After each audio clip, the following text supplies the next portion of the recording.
Caribbean सागर के बीच एक परिवार अपनी यॉट पर छुट्टियां मना रहा होता है। माँ जूलिया तैरने के लिए पानी में कूद जाती है। आराम करते समय उसे कुछ अजीब महसूस होता है, लेकिन क्योंकि आसपास कुछ दिखाई नहीं देता, वह सोचती है कि शायद उसका भ्रम होगा। कुछ सेकंड बाद वही अजीब एहसास फिर होता है।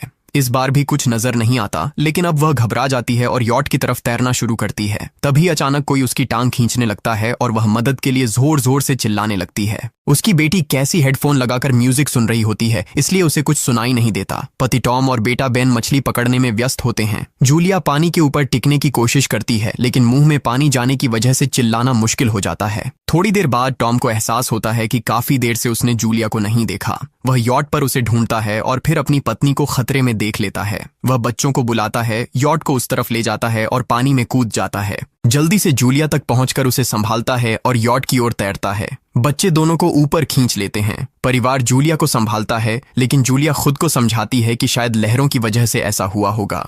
रात को सब मिलकर बेन का जन्मदिन मनाते हैं। कैसी को उसके बॉयफ्रेंड का कॉल आता है, तो वह लैपटॉप लेकर बाहर चली जाती है। वीडियो कॉल में उसका बॉयफ्रेंड दिखाता है कि शहर के ऊपर बड़े बड़े काले बादल छा गए हैं। कॉल ग्लिच होकर फ्रीज हो जाती है। कैसी यह बात परिवार को बताने आती है, लेकिन टॉम कहता है कि शायद जमीन से दूर होने की वजह से सिग्नल कमजोर है। तभी सबको एक आवाज सुनाई देती है। वे सब बाहर जाते हैं और देखते हैं कि व्हेल मछलियों का एक समूह गुजर रहा है। टॉम समझाता है कि व्हेल मछलियां हमेशा पृथ्वी के मैग्नेटिक फील्ड को फॉलो करती हैं, लेकिन जब तूफान आता है तो वे कंफ्यूज हो जाती हैं। अचानक यॉट जोर से हिलती है और बेन गिर जाता है। टॉम को चिंता होती है कि कहीं यॉट को नुकसान तो नहीं पहुंचा, इसलिए वह डाइव करके नीचे चेक करने चला जाता है। कुछ देर बाद वह सतह पर वापस आता है, लेकिन उसके कंधे पर एक बड़ा घाव होता है। जूलिया तुरंत उसका जख्म सीती है। टॉम बताता है कि पानी के अंदर उसे ऐसा लगा जैसे उसके पीछे कोई बहुत बड़ा जीव था, लेकिन जब उसने मुड़कर देखा तो प्रोपेलर से कट लग गया। वह कहता है कि जो भी चीज थी बहुत बड़ी थी। टॉम को यॉट पर काफी नुकसान दिखाई देता है, इसलिए उन्हें मदद बुलानी पड़ती है।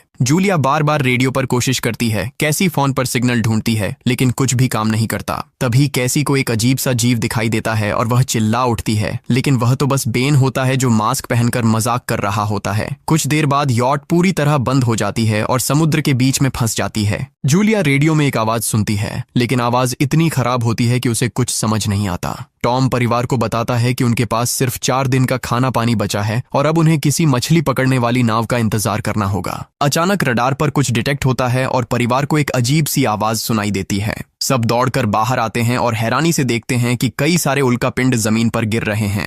जहां जहां उल्कापिंड गिरते हैं वहां बड़े धमाके होते हैं। एक उल्कापिंड पानी में उनके पास गिरता है तो टॉम तुरंत यॉट को चलाने की कोशिश करता है। इंजन मुश्किल से चलता है, लेकिन तभी एक और उल्कापिंड उस इलाके को हिट करता है। परिवार डर के मारे एक दूसरे को कसकर पकड़ लेता है। तभी टॉम को समझ आता है कि जो आग के गोले गिर रहे हैं वे उल्कापिंड नहीं बल्कि सैटेलाइट्स हैं। उसी वक्त बेन देखता है कि यॉट से धुआं निकल रहा है। टॉम चेक करता है और कंफर्म होता है कि इंजन खराब हो गया है। हवा तेज होने लगती है तो फैमिली यॉट के अंदर छुप जाती है, बिना ये नोटिस किए कि कंपास बहुत तेजी से घूम रहा है। यॉट जोर जोर से हिलने लगती है। बेन फिर से गिर जाता है और इस बार उसे चोट भी लग जाती है। लहरें तेजी से यॉट से टकरा रही होती हैं। टॉम स्ट्रगल करके बाहर जाता है और लाइफ जैकेट्स लेकर आता है। तभी पावर चली जाती है। टॉम तुरंत पावर बॉक्स का बटन प्रेस करता है और लाइट वापस आ जाती है। उस वक्त बेन नोटिस करता है कि जूलिया की नाक से खून बह रहा है। जूलिया को चक्कर आने लगते हैं, जबकि कैसी सिंक पर जाकर उल्टी कर देती है। टॉम रेडियो ट्राई करता रहता है पर सिग्नल नहीं मिलता। अचानक एक तेज हाई पिच्ड नॉइज आती है और हवा और भी स्ट्रांग हो जाती है। जूलिया दरवाजे बंद करने की कोशिश करती है, पर एक हैच खुल जाता है और हवा खिड़कियां तोड़ने लगती है।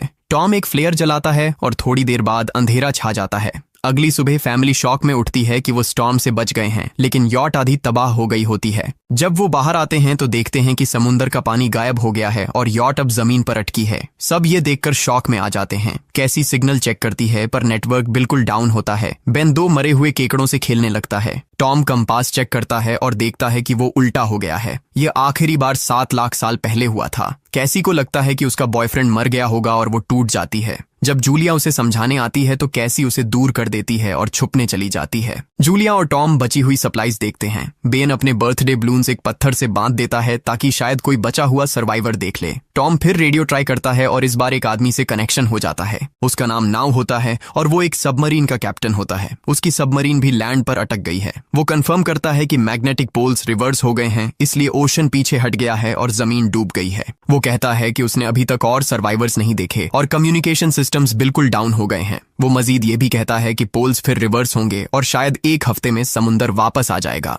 वो फैमिली को वार्न करता है कि जितना हो सके ऊंची जगह चढ़ जाओ, क्योंकि जब पानी वापस आएगा तो वो बहुत खतरनाक होगा। वो बोलता है उसका पार्टनर क्रैश में मारा गया और सबमरीन में बस 3 लोगों की ही जगह है। जूलिया और टॉम उससे कहते हैं कि प्लीज हमारे बच्चों को बचा लो। वो उन्हें अपने कोऑर्डिनेट्स दे देता है। टॉम कैलकुलेट करता है कि सबमरीन तक पहुंचने में 2-3 दिन लगेंगे। वो फैमिली से कहता है आज रात अच्छे से आराम कर लो, कल सुबह हम निकलेंगे। अगली सुबह फैमिली सामान पैक कर रही होती है, तभी टॉम को पास में कुछ हिलता हुआ दिखता है। वो एक लंगड़ा आदमी होता है जिसके हाथ में हार्पून होती है और साथ में एक कुत्ता लगातार भौंक रहा होता है। टॉम उसके पास जाता है और उसे पानी की बोतल देता है, लेकिन वो आदमी कुछ ऐसी भाषा में बोलता है जो टॉम समझ नहीं पाता। पानी पीने के बाद वो अजनबी अचानक टॉम के सिर पर बोतल मारता है और चेहरे पर जोर का लात मार देता है। जूलिया डर के मारे भागती है, लेकिन तब तक देर हो चुकी होती है। वो आदमी टॉम के पेट में हार्पून घुसा चुका होता है। टॉम कुछ पल तक तड़पता है और फिर वो उसकी गर्दन भी काट देता है। फिर वो आदमी जूलिया के पीछे भागता है और उस पर हार्पून फेंकता है, जिससे उसके कंधे में चोट लग जाती है।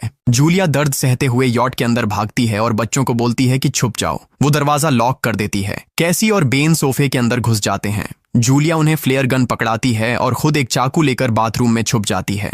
वो आदमी दरवाजे पर जोर जोर से धक्के मारता है और आखिर अंदर घुस ही जाता है। पहले वो थोड़ा खाना उठाता है और फिर यॉट में इधर उधर ढूंढने लगता है, फिर बाथरूम की तरफ जाता है, लेकिन जूलिया समझदारी से एक छोटे छेद से बाहर निकल जाती है। वो आदमी सोचता है कि जूलिया भाग गई, लेकिन जैसे ही वो धीरे से निकलने लगती है, उसका कुत्ता उसे देख लेता है और भौंकने लगता है। कुत्ता उस पर झपटता है तो जूलिया चाकू से उसे मार देती है। कुत्ते की चीख सुनकर वो आदमी बाहर आता है और अपने कुत्ते की लाश देखकर आग बबूला हो जाता है। इस बीच जूलिया यॉट के दूसरे साइड से अंदर जाने की कोशिश करती है। वो ऊपर चढ़कर टूटी हुई खिड़की से अंदर घुसने लगती है, लेकिन वो आदमी पहले ही वहां पहुंच जाता है। वो उसे पकड़कर जोर से मुक्का मारता है, जिससे वो नीचे गिर जाती है। जूलिया फर्नीचर पकड़कर बचने की कोशिश करती है, लेकिन वो आदमी उसे लात मारकर दूर फेंक देता है। फिर वो उसकी कलाई पर पैर रख देता है ताकि वो चाकू छोड़ दे, और फिर उसके बाल पकड़कर उसका चेहरा जमीन पर दे मारता है और सोफे पर फेंककर उसका गला दबाने लगता है। बच्चे ये सब कुछ देख रहे होते हैं। कैसी बाहर निकलकर फ्लेयर गन चलाती है जो सीधा उस आदमी को लगती है। वो जल उठता है और यॉट में आग फैलने लगती है। बच्चे तुरंत भाग जाते हैं, लेकिन जूलिया वापस आती है। वो उसे एक किक मारकर गिराती है, मैप और बैग उठाती है और वहां से भाग जाती है।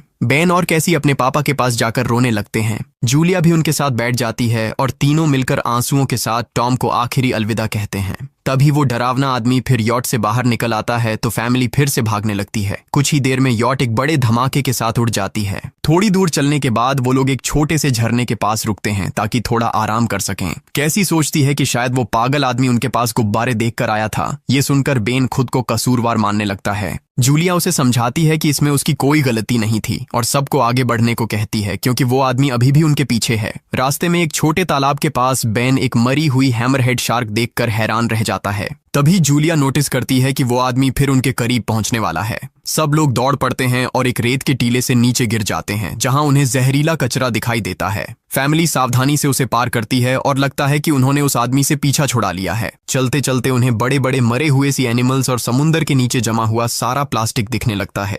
बेन धीरे धीरे चलने लगता है तो जूलिया समझ जाती है कि वो डिहाइड्रेशन के करीब है। वो सबको रुकने को कहती है। जब वो पानी की बोतल देखती है तो उसे झटका लगता है। बोतल में पानी लगभग खत्म हो चुका होता है। कैसी को एहसास होता है कि शायद उसने बोतल ठीक से बंद नहीं की थी। जूलिया गुस्से में चिल्लाती है कि उसकी लापरवाही की वजह से पानी खत्म हो गया। कैसी जवाब देती है, क्या फर्क पड़ता है, वैसे भी हम बचने वाले नहीं हैं। दोनों के बीच लंबी बहस होती है, फिर भी फैमिली आगे चलती रहती है। कुछ देर बाद उन्हें एक क्रैश हुआ प्लेन मिलता है। अंदर कुछ हिलता डुलता देख सब डर जाते हैं, लेकिन वो सिर्फ कुछ पक्षी होते हैं। फैमिली तय करती है कि रात यहीं प्लेन के अंदर गुजारेंगे। वो थोड़ा सा स्नैक शेयर करते हैं और जूलिया को टॉम की जैकेट में एक फैमिली फोटो मिलती है, जिसे देखकर उसका दिल टूट जाता है। कैसी पूछती है, मॉम आप और डैड की लव स्टोरी क्या थी? जूलिया मुस्कुराकर बताती है, टॉम हॉस्पिटल में मेरा पेशेंट था। फिर एक दिन उसने फूल और एक प्यारी सी कविता देकर अपना प्यार जताया था। रात के बीच में कैसी प्लेन से बाहर जाती है। तभी वो डरावना आदमी उसे पीछे से पकड़ने की कोशिश करता है, लेकिन जूलिया अचानक पीछे से उस पर टूट पड़ती है और बार बार चाकू से वार करके उसे मार देती है। कैसी अपनी माँ को गले लगाकर शांत करती है। अगली सुबह उस आदमी की लाश पर कीड़े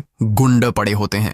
फैमिली नोटिस करती है कि उसके शरीर पर कई काटने के निशान हैं, मतलब इस एरिया में कोई खतरनाक जीव छिपा हुआ है। जैसे ही वो लोग वहां से निकलते हैं, केकड़े उसके मुंह से बाहर निकल आते हैं। कुछ घंटों बाद जूलिया और कैसी मैप देख रही होती हैं, लेकिन बेन धीरे से आगे निकल जाता है। जूलिया चिल्लाती है, रुक जाओ, लेकिन बेन एक तालाब में झुककर पानी पीने लगता है। जूलिया तुरंत उसे खींचकर बाहर निकालती है और समझाती है कि अनजान पानी उसे बीमार कर सकता है। धूप बहुत तेज हो जाती है तो फैमिली अपने सिर कपड़ों से ढक लेती है। बेन को चक्कर आने लगते हैं। तभी उन्हें कुछ पुराने कुर्सियां मिलती हैं और जूलिया कैसी उनसे एक टेम्पररी शेल्टर बना लेती हैं। जूलिया बेन को इंजेक्शन लगाती है और तय करती है कि वो रात वहीं बिताएंगे। सुबह जूलिया एक अजीब सी आवाज सुनकर उठती है।